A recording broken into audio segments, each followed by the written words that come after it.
Hello, thank you for joining us on ERi-TV. This is English News Broadcast live from the headquarters in Asmara at 10:30 p.m. local time. First, the top stories.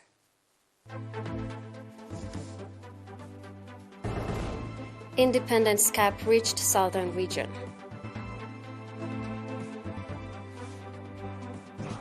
Call for scientific way of farming activities met.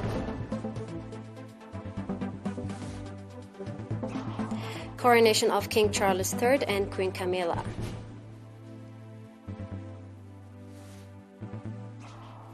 Protest against a proposed U.S. nuclear submarine base in Australia.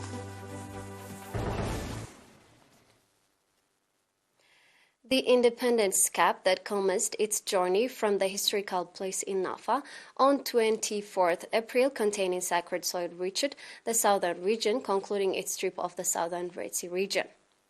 The handing over ceremony that was carried out today, 7th April, in Qohaito, was attended by officials of the two regions, army commanders, village elders, as well as a number of the residents of Adli Sabzon. The Independence Cap was handed over to Mr. Habtab Tesfatzion, governor of the southern region, by Ambassador Mohammed Said Mantai, governor of the southern Red Sea region. Speaking at the ceremony, Mr. Habtab indicating that the handing over of the Independence Cap at the historical site of Qohaito has deep meaning, expressed pride to receive the cap containing sacred soil. Mr. Habtab also handed over the Independence Cap to Mr. Habtai Tesfazgi, administrator of the Adli Sabzon. Upon reaching Adli city, the Independence Cap was accorded warm welcome by Adli residents and members of the Defense Force, featuring cultural and artistic performances and military march. Concluding its journey in Adli Sabzon, the Independence Cap was handed over to Mr. Idris Ali Shikar, administrator of San'afe Sabzon.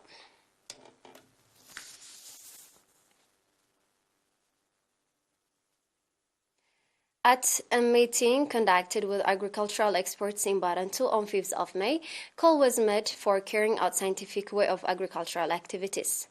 The objective of the meeting, in which Mr. Arafai Naberham, Minister of Agriculture, Ambassador Mahmoud Ali Huri, Governor of the Kashwarka region, as well as senior officials of the Ministry of Agriculture and the region took part, was to review the progress of water and soil conservation activities, irrigation, farming activities, as well as wildlife resource in the region. Mr. Hagos Gabramariam, representative of the Agriculture and Land Department in the region, indicating that vast agricultural activities are being carried out in the region and that strong effort is being exerted in advising farmers to apply scientific way as well as measurable agriculture activities. Speaking at the occasion, Minister Arafai Naberham pointing out that water and soil conservation is the basis for boosting agricultural production, called for wide application of organic fertilizers, improved crop seeds, as well as producing green animal feed, and for sustainable monitoring the occurrence of tree locusts. Ambassador Mahmoud Ali Huri, on his part, called on the administrations at all levels to mobilize and encourage farmers to follow the advice being given by agricultural experts with a view to develop their agricultural activities and play due part in the effort to ensure food security. The participants on their part conducted extensive discussion on the issue presented at the meeting and adopted various recommendations, including sustainable water and soil conservation activities, timely completion of the construction of dams, as well as for introducing improved crop seed cultivations.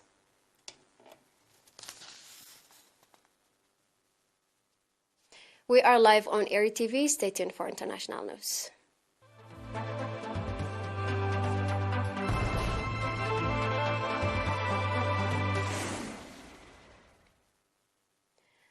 King Charles III and Queen Camilla returned to Buckingham Palace yesterday following their coronation at the Westminster Abbey and a lengthy military procession.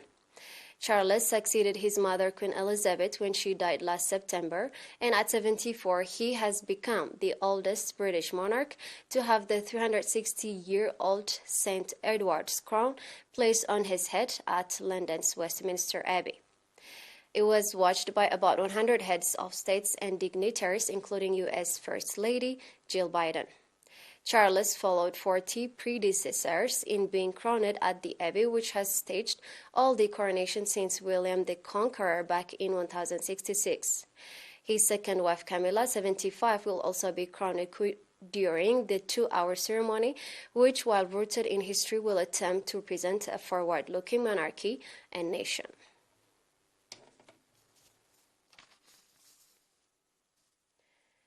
Thousands of people have staged a protest rally against a proposed nuclear submarine base at Port Kembla in eastern Australia as part of the country's $244.1 billion UK-US military pact with the United States and Britain.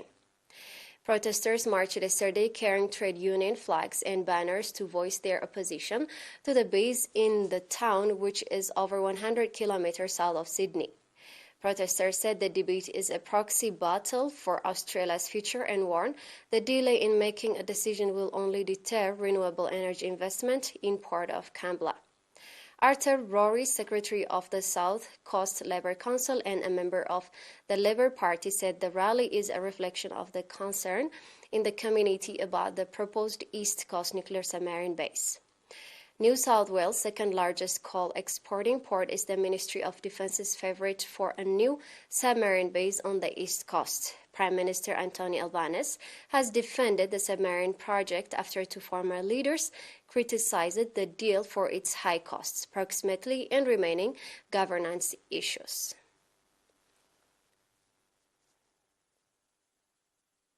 And now we have a quick review of the top stories.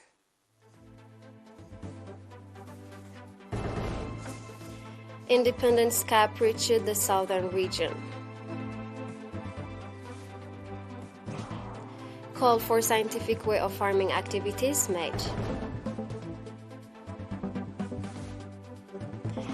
Coronation of King Charles III and Queen Camilla.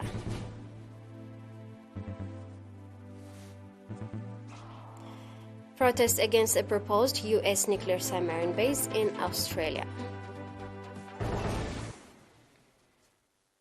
It was me, Salim Berhane, with the news for tonight. Thank you for being with us. Have a good night.